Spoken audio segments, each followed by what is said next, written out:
Meanwhile. Mai, gue baru dapetin tau, baru lihat di HP gitu kayak ada ini kan tugas baru matkul. Oh, Kayak tentang apa sih, dari artikel gitu katanya. Oh, dari artikel. Gue denger sih katanya dosen cuma ngasih foto gambar gitu. Iya, terus gue baru dikasih, terus kayak bingung gitu loh. Kayak ini apa? Coba deh gue lihat tuh. Iya, itu.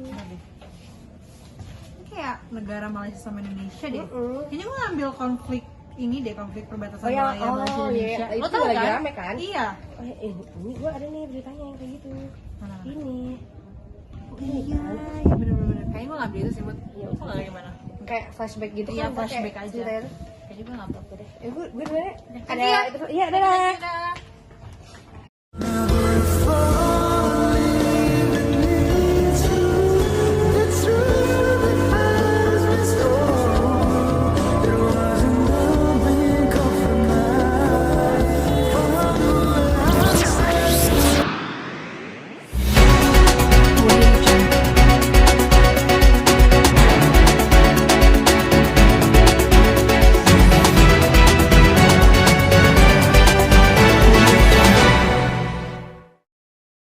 Assalamualaikum warahmatullahi wabarakatuh. Kembali lagi bersama saya, Sanda Amelia Padilla, yang akan membantu jalannya berita kali ini.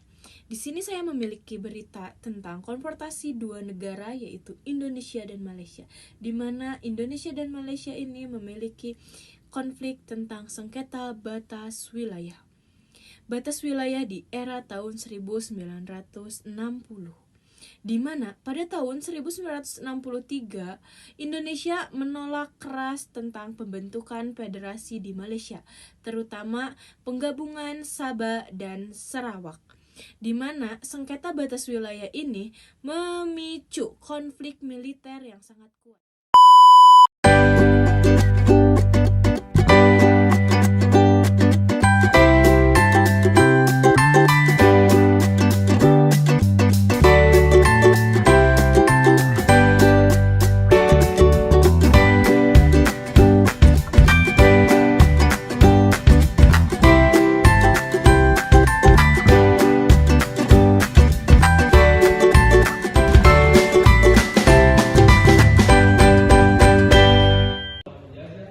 Halo semuanya, welcome to Rupi Sejarah.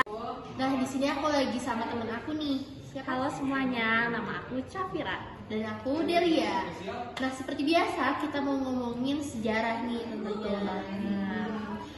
Sekarang pada hari ini kita mau ngomongin tentang konfrontasi antara Indonesia dan juga Malaysia. Benar, karena itu cukup menjadi perbincangan yang hangat gitu Apalagi ya. lagi booming-booming juga nih sekarang. Jadi daripada nunggu lama, yuk kita bahas.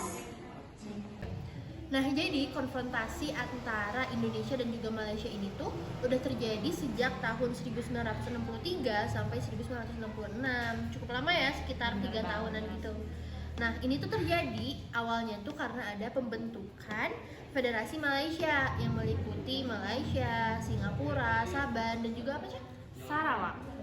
Nah, terus juga katanya nih ya Del, Presiden Soekarno itu waktu itu menentang keras banget federasi ini karena hal ini tuh dianggap sebagai bentuk neokolonialisme yang didukung Inggris. Nah, Soekarno itu khawatir nih guys karena federasi ini tuh bakal memperkuat dominasi asing di kawasan dan mengancam posisi Indonesia sendiri.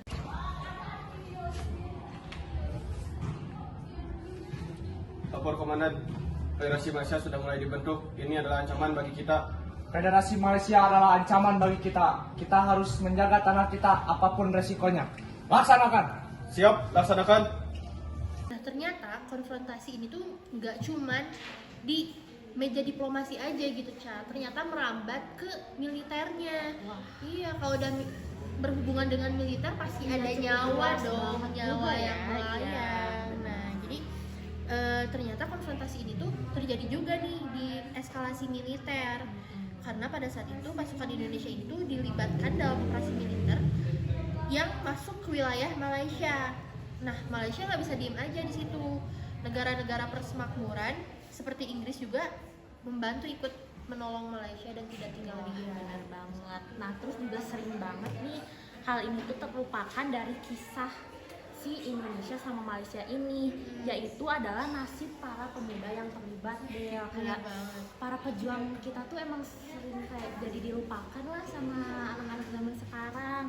Nah, banyak dari mereka ini tuh terpaksa ikut bertempur demi negara, oh guys. Meski mungkin mereka sendiri gak sepenuhnya paham alasan politik di balik konfrontasi ini, mereka menjalankan perintah meskipun resiko nyawa tuh jadi sasaran utama banget lah ya. Jadi taruhannya gitu ya. Kita sama-sama muda, kita sama-sama ingin hidup, kenapa kita harus saling membunuh? Aku tak punya pilihan. Aku berperang untuk negaraku. Kamu juga bukan? Kebayang gak sih kita sebagai pemuda nih, kita sekarang bisa enak belajar, mungkin rebahan. Kalau zaman dulu tuh waktu zaman konfrontasi Malaysia Indonesia ini tuh pemuda tuh dilibatkan dalam aksi militernya, bahkan nyawa tuh menjadi taruhan utama gitu ya. Ancaman banget. Iya, mau belajar gak tenang, mau apa-apa gak tenang, gitu. Nah, terus selain itu ada juga perang senjata nih guys, ada juga dimensi lain yang bikin konfrontasi ini tuh lebih rumit, soal banget tentang klaim budaya. Klaim Kamu pernah budaya, dengar gak sih iya, klaim benar. budaya? Apalagi klaim wilayah dan budaya ya. Nah, Kalau zaman sekarang aja warisan di keluarga, Warisan, warisan iya. tanah, warisan apapun di keluarga udah sering sering itu. diklaim juga kan Iya, sama sering itu kan. Apalagi antara Indonesia dan Malaysia yang sifatnya suatu negara Ya, gitu. betul. Aminah lihat, kita semua tahu bahwa tarian itu adalah tarian nenek moyangku. Tapi mengapa mereka mengklaim bahwa tarian tersebut adalah milik mereka? Aku tahu itu Sari, tapi apa yang bisa kita lakukan? Terus juga pada akhirnya konfrontasi ini tuh berakhir setelah terjadi pergantian kepemimpinan di Indonesia. Nah, pada tahun 1965 ini pasca peristiwa G30 SPKI ini tuh Soekarno digantikan oleh Soeharto yang mengambil pendekatan lebih damai. Iya.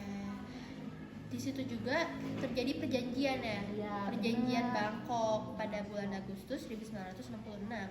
Yang mana pada saat itu perjanjian Bangkok ini tuh secara resmi mengakhiri konflik antara Indonesia dan juga Malaysia. Benar banget. Nah, sekarang ngomong-ngomongin kita balik lagi ke masa sekarang nih ya. Sekarang tuh hubungan Indonesia dan Malaysia pastinya udah jauh lebih baik nih. Karena meski sesekali ada gesekan kecil soal budaya atau batas negara, kita belajar dari sejarah bahwa dialog dan kerjasama adalah jalan yang terbaik gak sih buat menyelesaikan sebuah konflik. Benar, meskipun sekarang antara warga Indonesia sama warga Malaysia tuh masih sering debat nih, masih sering berkonflik di sosial media apalagi. Itu masih banyak yang misalnya mempermasalahkan batik berasal dari Indonesia, yang Malaysia ngomong batik ini asalnya dari Malaysia. Iya, Itu terus jadi konflik kecil yang sebenarnya rumit sih Ya, kalau di kayak rendang masyarakat. juga Iya kan, rendang kayak gitu lah budaya-budaya. Iya, benar. Tapi untungnya nih konfliknya hanya kecil dan tidak melibatkan kawasan militer yang seperti dulu Ya, yang tidak peperangan mempertaruhkan ya. nyawa. Benar. Gitu banget. Nah, jadi benar kata Syafira tadi, kita bisa setiap sejarah kita bisa ambil pelajarannya gitu ya. Di sejarah kali ini nih guys, kita bisa ngambil pelajaran bahwasanya setiap masalah tuh pasti ada jalan keluarnya. Salah satunya adalah masalah konfrontasi antara Indonesia dan juga Malaysia, di mana jalan keluarnya kita dapat bicarakan nih dengan baik-baik, komunikasikan, bicarakan, diskusikan nih jalannya harus kayak gimana kita mengambil Benar langkah banget, selanjutnya. Benar. Nah guys, jadi itu dia cerita tentang konfrontasi antara Indonesia dan juga Malaysia. Kalian tidak cuman harus mendengar cerita dari kami nih, Iya, isi dari betul kami. banget. Kalian semua juga bisa ngulik lagi guys Ya, Shay, kalian di kalau misalnya internet. punya cerita-cerita lagi boleh nih kabarin kita. Betul banget, nanti kita bahas lagi. Iya. Nah, ini juga kalian bisa baca lebih dalam karena banyak banget gak sih Di sejarah internet yang sekarang udah terlupakan. banget. Iya. Kalian baca-baca lagi aja ya guys. Jadi gimana nih menurut kalian? Apakah kalian setuju dengan konfrontasi Indonesia Malaysia dengan solusinya ini?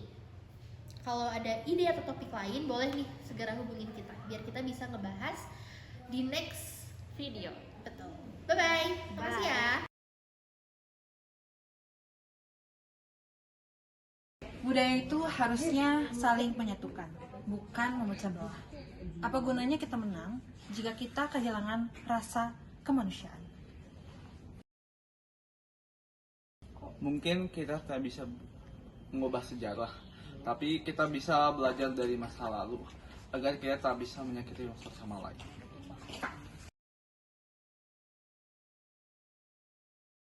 Batas negara mungkin hanya ada dalam peta, tapi di dalam hati tidak ada batasan bagi kita. Konflik ini mungkin telah berakhir, tapi luka yang ditinggalkan akan terus mengingatkan kita.